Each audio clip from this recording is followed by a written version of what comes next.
Halo teman-teman, selamat datang di channel YouTube Devira. Kalau misalkan teman-teman udah pernah mampir channel YouTubeku atau udah pernah nonton video ngobrol bareng anak hukum, maka dari itu video ini merupakan episode lainnya dari konten ngobrol bareng anak hukum. Tetapi konten kali ini akan bertema asas-asas umum pemerintahan yang baik. Kalau misalkan di episode pertama narasumbernya itu bareng dengan teman-teman kelasku, maka dari itu episode kali ini aku akan mengundang langsung staf pemerintahannya. Narasumberku ini merupakan staf kantor Kelurahan Wates, Kecamatan Bandung Kidul, Kota Bandung. Betul teman-teman, aku sekarang lagi ada di Kota Bandung. Jauh-jauh ya dari Semarang ke Bandung. Maka dari itu teman-teman harus nonton videonya sampai beres. Tapi di sini aku mau kasih tahu dulu karena wawancara kita kali ini atau interview kita kali ini akan berbasis online dikarenakan keadaan yang tidak memungkinkan dan karena di zaman sekarang itu serba online ya semuanya, maka dari itu wawancara ini pun akan berupa online. Disimak ya teman-teman. Warahmatullahi wabarakatuh. Perkenalkan, nama saya Devira Eka Putri. Saya mahasiswa semester 2 Ilmu Hukum di Universitas Wahid Hasim Semarang. Adapun tujuan saya untuk mewawancarai Bapak adalah terkait untuk menuntaskan mata kuliah Hukum Administrasi Negara yang diampu oleh Ibu Arum Widyastuti. Maka dari itu, jika berkenan, Bapak menjadi narasumber saya dan memperkenalkan Bapak dari instansi mana. Silakan, Pak. Oke, nama saya Yusdin Nur. Saya PNS di pemerintah Kota Bandung. Saat ini bertugas di perangkat daerah Kecamatan Bandung Kidul. Unit kerjanya di Kelurahan Wates, gitu kurang lebih. Ya. Baik. Bapak sendiri dulunya itu ilmu hukum Iya, juga saya ya Pak backgroundnya kuliahnya? hukum, jurusan hukum perdata. Makanya pas lihat, waduh ini mah MKDUhan ya, Kemanusiaan Negara. Asas-asas Iya betul Pak. iya pemerintahan baik itu ya. Ya kurang lebih gitulah. Itu baru semester awal ya itu di MKDU itu. Nah, Saya izin bertanya Pak mengenai asas-asas pemerintahan umum yang baik. Menurut Bapak sendiri, bagaimana sih terkait asas-asas umum pemerintahan yang baik itu? Apakah ada peranan serta fungsinya di dalam masyarakat? ya seharusnya asas-asas umum pemerintahan yang baik itu sebagai pedoman ya, sebagai pedoman khususnya aparatur pemerintahan dalam menjalankan tugas pokok fungsi kesehariannya gitu. Karena pada intinya terkait asas-asas pemerintahan yang baik itu ya good governance itu kan salah satunya untuk mencapai indeks kepuasan masyarakat ya selaku aparatur pemerintahan khususnya di area pelayanan publik. Indikator keberhasilan kita kan tercapainya kepuasan masyarakat, kurang lebihnya seperti itu gitu. Jadi memang asas-asas umum pemerintahan yang baik itu ada untuk menjadikan sebagai dasar dan tata cara dalam penyelenggaraan pemerintahan yang baik ya Pak? Iya betul ya, itu harusnya dipedomani ya, dipedomani terus dijalankan gitu, tidak hanya dipahami tapi juga harus diterapkan gitu sebagai aparatur pemerintahan. Lalu di dalam UPB ini kan ada yang namanya asas kepastian hukum. Nah, di dalam asas kepastian hukum, bagaimana bila hukum positif itu bertentangan dengan asas hukum? Lalu apakah ada sanksi suatu hukum positif tidak mengindahkan asas-asas hukum itu, Pak? Sebenarnya ini ya, kalau sanksi sih setahu saya nggak ada ya. Sanksi setahu saya nggak ada. Cuma posisinya kalau kepastian hukum salah satunya kan harus tertulis ya. Produk hukumnya harus tertulis gitu. Oleh karena itu harus ditetapkan oleh memang pejabat yang berwenang gitu. Contohnya ada pendelegasian kewenangan, peraturannya ada di peraturan wali kota ya, saya lupa nomor berapa, pokoknya di lingkup pemerintah kota Bandung itu ada beberapa kewenangan yang didelegasikan ke tingkat kewilayahan. Jadi kewenangan wali kota itu didelegasikan ke tingkat kewilayahan, kecamatan dan kelurahan. Nah, posisinya ya tetap kalau sanksi apabila melanggar asas tersebut, setahu saya nggak ada ya. Cuma posisinya memang posisinya kalau memang produk hukum baru berlaku ya ketika ditetapkan ya. Gitu. Jadi contohnya di biasanya ketentuan penutup ya, suatu produk hukum itu kapan diberlakukan gitu, ada redaksinya di sana gitu, kurang lebihnya gitu mungkin ya.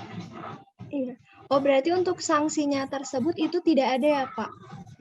Iya, setahu gitu ya, setahu gitu.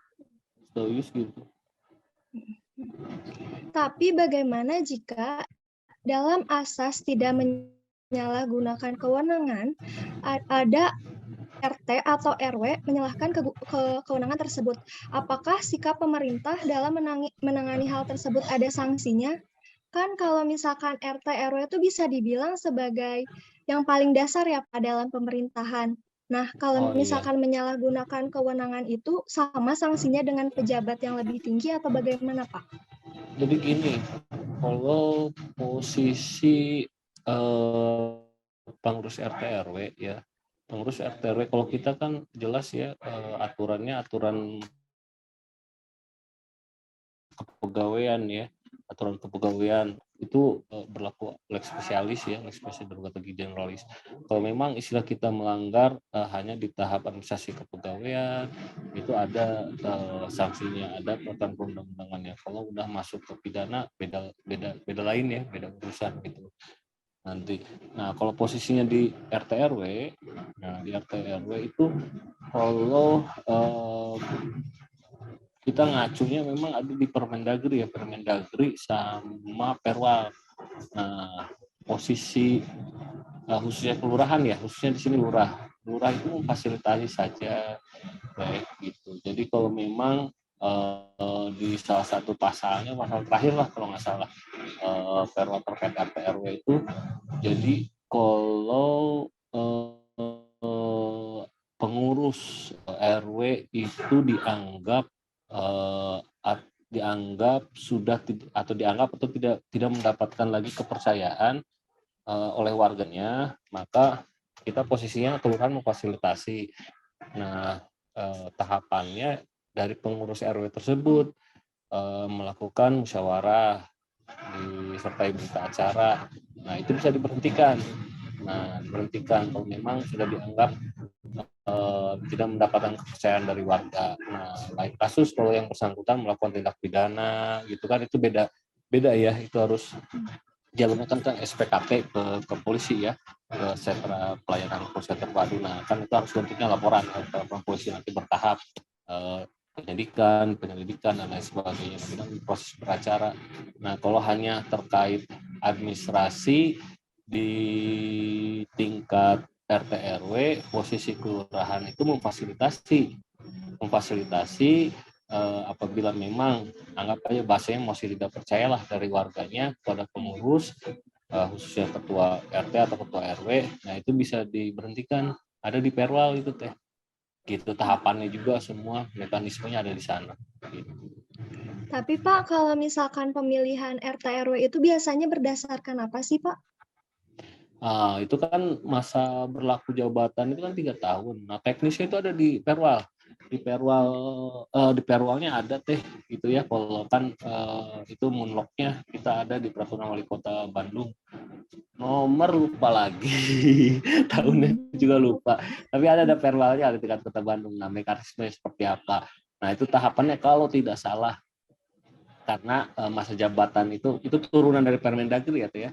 Nah, itu Perwal itu mengamanatkan apabila memang masa jabatan itu sudah habis, itu sekitar 2 bulanan lah kalau nggak salah, itu mewajibkan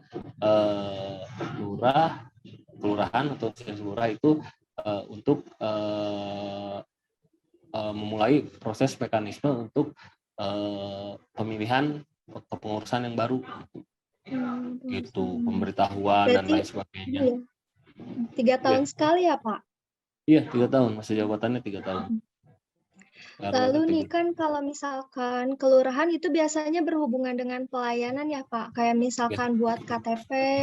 Nah, ya. bagaimana jika pegawai pemerintahan itu melakukan kesalahan seperti tidak melayani masyarakat, meminta imbalan, tidak menjalankannya sesuai prosedur? Kalau itu kita bisa nggak Pak menyalahkan pemerintahannya? Soalnya kan itu buat KTP dan lain-lain itu kan untuk pribadi ya Pak. Dalam asas pelayanan yang baik, bagaimana cara menanggapinya juga, Pak? Ya, posisinya gini ya, kalau pemerintahan, ketika anggap aja ada oknum ya, bisa PNS maupun non PNS ya, karena sekarang kan di undang-undang ASN itu ada P3K juga sekarang ya, sebagai pemerintah dengan perjanjian kerja. Nah, sanksinya jelas. Kalau secara administrasi kepegawaian jelas, ada undang-undang tersendiri di sana. Gitu. Sanksinya seperti apa? Ringan, sedang, berat, sampai yang posisi terberat itu ya pemberhentian dengan tidak hormat, ada seperti itu. Gitu. Nah, itu terlepas posisinya dari administrasi kepegawaian, itu bisa dipecat deh. Gitu. Kalau masuk klasifikasi itu sesuai undang-undang lah, nanti sanksinya seperti apa. Nah, kalau pidana kan beda lagi ya, itu seperti yang disampaikan, tahapannya harus ya laporan polisi dan lain sebagainya, nanti kan harus dibuktikan.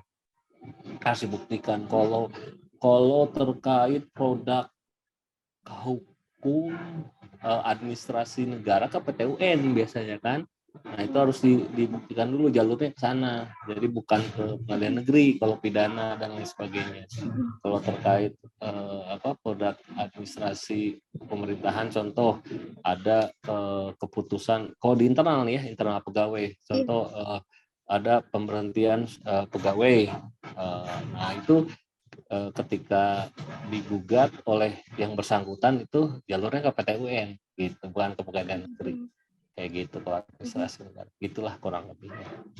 Tapi kita sebagai masyarakat biasa bisa menggugat pegawai negerinya itu, Pak? Posisi ya kan ada lembaganya ombudsman, ada lembaganya ombudsman, ada undang-undangnya terkait pelayanan publik, sanksinya di sana. Kalau sanksi pidana itu ada di undang-undang sama Perda kan ya, dua produk hukum itu. Di luar itu kan tidak boleh ada di produk hukum turunannya. Jadi sanksi pidana itu ada di undang-undang. Nah, undang-undang pelayanan publik itu jelas ada di sana gitu. Makanya kalau khusus nih administrasi kependudukan ya di Pemkot Bandung itu berjalan aplikasi namanya Sipaku, itu terkait mau ngecek KTP, kartu keluarga, ahli waris, pokoknya produk-produk administrasi kependudukan. Nah, jalurnya ada di Sipaku, itu aplikasi namanya Sipaku gitu. Nah, itu Itu kan bisa salah satu di-download sama warga biasa, Pak? Atau khusus staf aja, Pak? Enggak, ada Oh, operatornya. ada Tapi operatornya. itu si Paku itu posisinya ada di kecamatan gitu. Nah, posisinya juga ngecek nanti ada tanda terimanya kalau memang sudah mendaftar. Jadi posisinya udah resmi. Jadi nanti output waktu pelayanan itu bisa bisa kedetek ya, bisa kedetek. Jadi kan salah satu bentuk perwujudan dari pemerintahan daerah memenuhi asas-asas pemerintahan yang baik itu. Nah, salah satunya kan dengan SOP ya, SOP. Nah, itu salah satu bentuknya, karena di SOP itu kan ada masing-masing siapa pelaksananya nih. Jadi ketika contoh Teteh mau mengajukan atau mengurus KTP atau mau merubah kartu keluarga, nah nanti di SOP kan jelas di pelaksana A, contoh ketika diterima nih si berkas permohonan. Nah, Nah itu di pelaksana 1, nah harus selesai berkas tersebut sampai ke berjenjang ke atas itu ada di mutu bakunya berapa menit. Nah itu jadi tolak indikator salah satu eh, pencapaian asas pelayanan yang baik itu di sana di mutu output bakunya. Jadi berapa lama pelayanan tersebut harus terselesaikan gitu di sana. Gitu. SOP salah satunya. Biasanya kan itu apa ya salah satu upaya tolak ukur kinerja pegawai itu di SOP itu. Jadi bentuk perwujudan pencapaian ke asas pelayanan yang baik itu ya SOP salah satunya.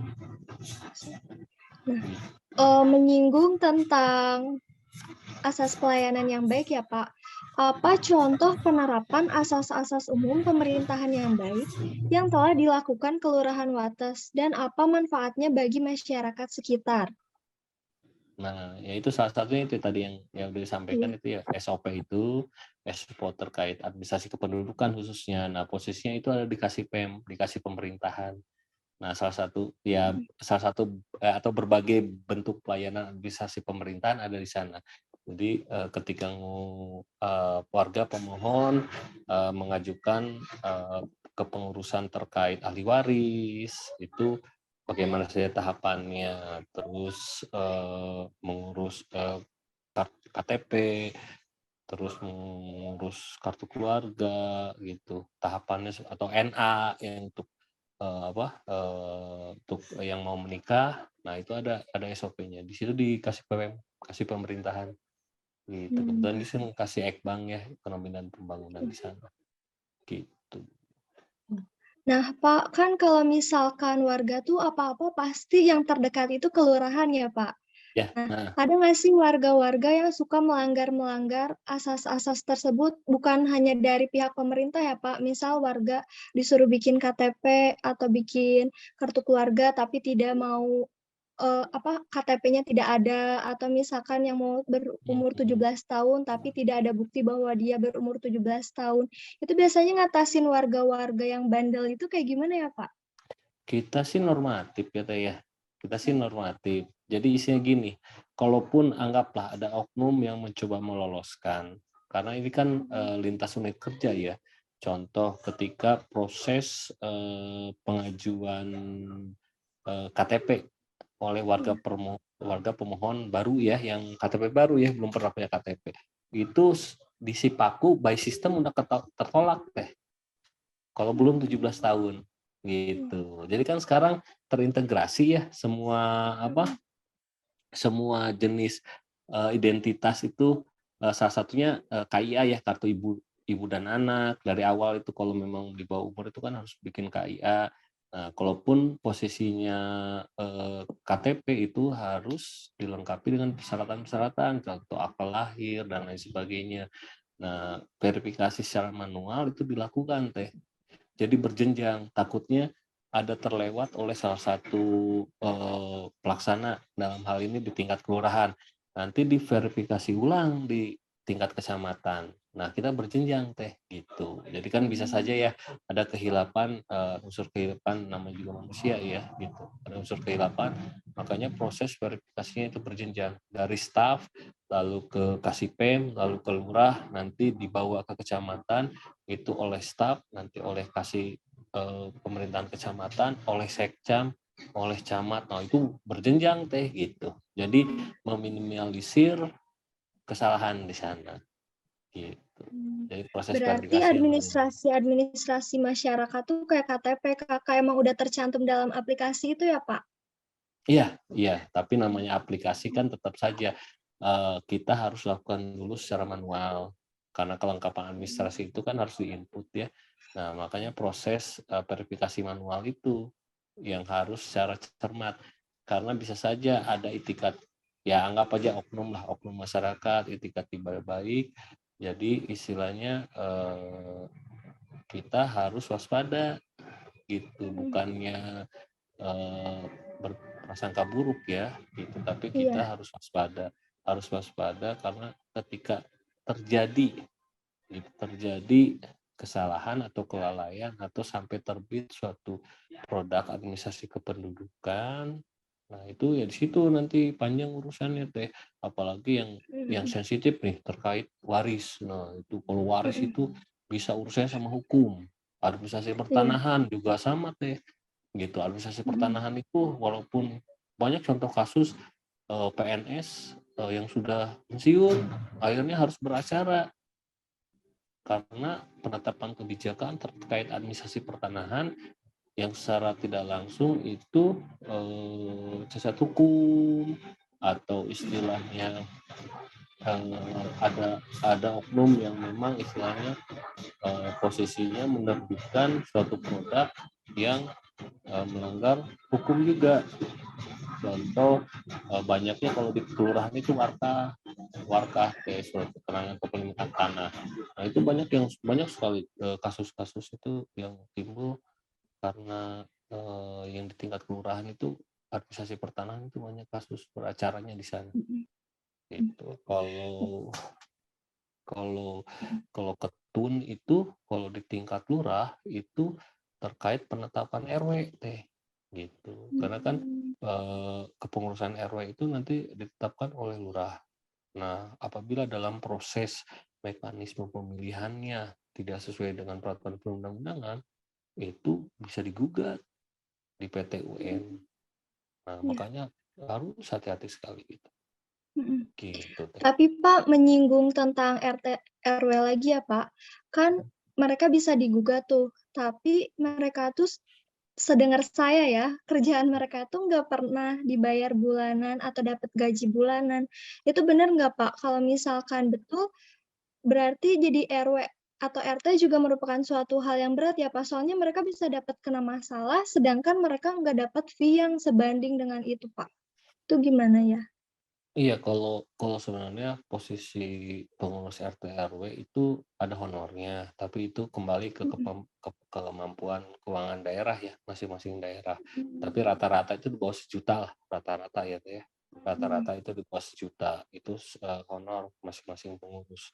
Nah, kembali itu RW itu ya bisa dibilang pekerjaan sosial ya. mhm, Karena akan mengurangi waktu istirahat, karena kalau ketua RW atau RT-nya itu kerja, makanya mau mau tidak mau melakukan pelayanan pasti malam hari kan. Nah, seperti itu. Makanya dari awal mhm, ketika posisi mencalonkan itu harus sudah siap dengan segala bentuk tanggung jawabnya gitu. Kalau memang mmm, ya nggak sebanding sih jumlah honor dengan bentuk kewajiban maupun tanggung jawab gitu. Makanya banyak yang nggak mau mhm. gitu. Banyak yang nolak gitu teh. Nah, jadi emang adanya asas-asas umum pemerintahan yang baik itu emang bertujuannya untuk menjadikan pemerintahan itu baik, sopan, adil, dan terhormat ya, Pak? Agar Iya, tidak menyalahgunakan wewenang dan tidak, ada tindakannya yang sewenang-wenang gitu ya, Pak? Berarti emang penting banget ya asas-asas umum pemerintahan ini ya, Pak? betul betul, wajib Mmm, wajib dipedomani, diketahui, dipahami oleh seluruh eh, aparat pemerintahan teh gitu. mhm, Intinya kita sih capaiannya IKM lah, indeks kepuasan mhm, masyarakat teh. Karena mhm, indikator keberhasilannya di IKM tersebut. Jadi ketika warga merasa terlayani dengan baik, terpuaskan maksud dan tujuannya, baik itu dari waktu pelayanan, produk yang dihasilkan, eh, atau ya bentuk pelayanan kan bisa bisa istilahnya pelayanan yang ramah, tepat waktu mhm, dan lain sebagainya. Ya mhm. itu wajib perubahan intinya.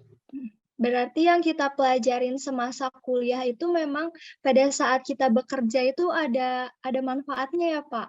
Kayak Ya itu sekarang saya dasar. belajar bab ini, ternyata di pekerjaan itu sangat-sangat berguna gitu ya, Pak? Ya dasar, dasar teh, dasar. Mhm, Apalagi MKDU ya, mata kuliah dasar itu sifatnya kan umum. Terlepas nanti jurusan apa yang diambil, eh, mhm, mhm, jadi jadi landasan di bidang apapun nanti pekerjaannya mau mau itu di pemerintahan, mau itu di swasta, mau sesuai dengan background pendidikan ataupun tidak, eh, hukum itu Mhm. jadi dasar atau pedoman bagi seseorang atau kita untuk melangkah gitu. Karena pada dasarnya kan hukum itu berkembang di masyarakat ya. Nah, kalau kita sudah mengetahui hal-hal basic, nanti lebih enak kan kita udah tahu nih apa yang dihindari, apa yang harus dilakukan.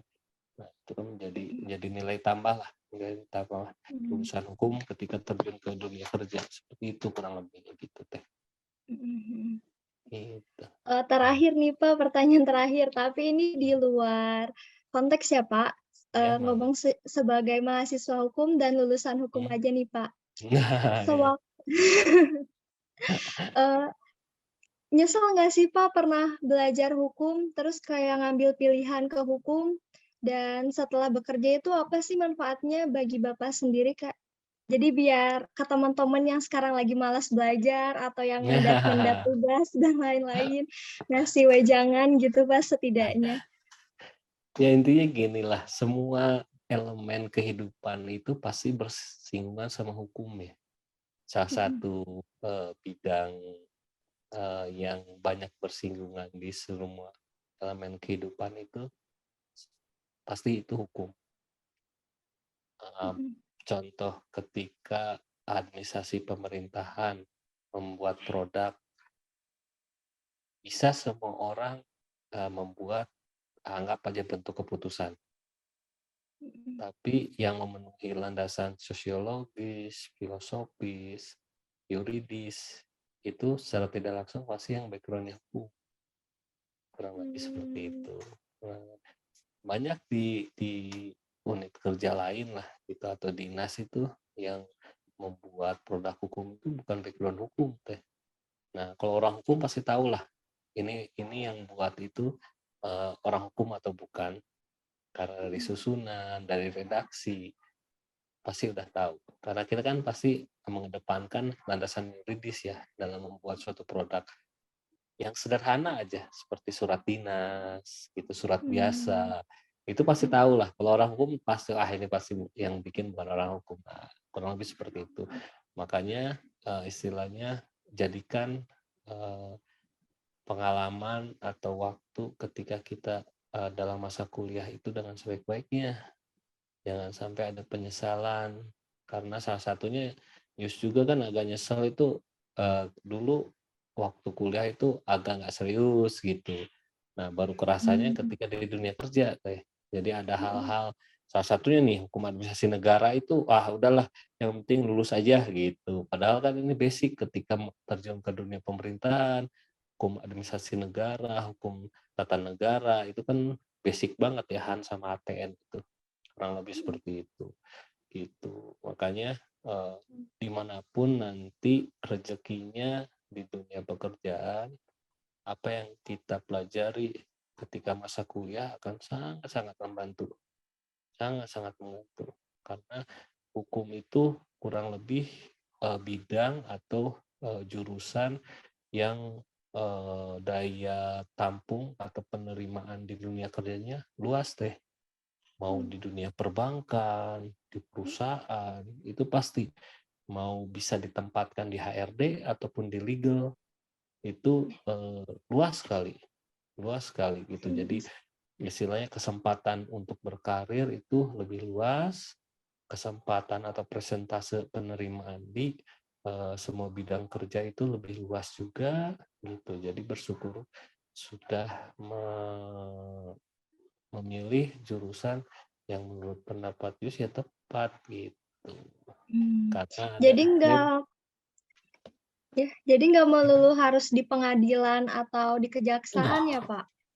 enggak Mhm, teh gitu. Dulu posisinya kan eh kalau beracara untuk jadi hakim mau itu jurusannya pidana perdata. Biasanya dua itu ya kebanyakan. Kalau Han HTN memang posisinya lebih ke arah pemerintahan minatnya. Gitu. Kalau untuk mmm, beracara biasanya perdata pidana ya, kalau mentok-mentok jadi pengacara biasanya. Terus kalau perdata ya di notaris kebanyakan kan gitu, kebanyakan notaris gitu. Jadi banyak bidang. Jadi istilahnya kalau memang tidak ingin bekerja dengan orang lain gitu, contohnya nggak mau jadi pegawai seseorang, nggak mau kerja di perusahaan, ya berarti kan di notaris. Notaris kan anggap diri sendiri gitu kan. Ya udah Pak, kalau misalkan begitu, saya terima kasih banyak ya Pak atas masukan-masukannya, atas jawaban-jawabannya, dan telah membantu saya untuk menyelesaikan tugas mata kuliah ini. Terima kasih banyak Nah, ya Pak. sama-sama, mohon maaf juga ya kalau ada kurang-kurang atau kesalahan dalam penyampaian gitu. Iya, sukses ya. Bapak, Mohon. ya, terima kasih Pak. Maaf ya Pak, jadi Semoga ganggu waktunya. nggak apa-apa teh. Ya, mohon. Enggak. Terima kasih Pak. Ya, assalamualaikum.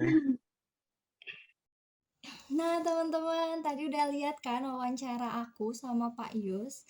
Dia juga bilang bahwa belajar hukum administrasi negara itu sangat penting, yang mana itu merupakan hal yang sangat mendasar dalam pembelajaran hukum.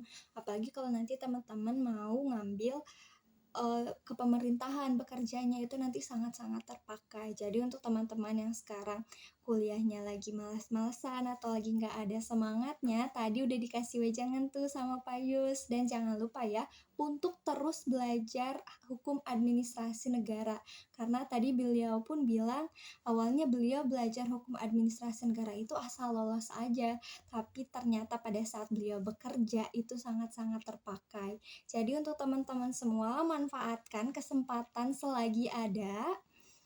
Dan sampai jumpa di video ngobrol bareng anak hukum lainnya. Terima kasih banyak ya sudah menonton sampai selesai. Ya.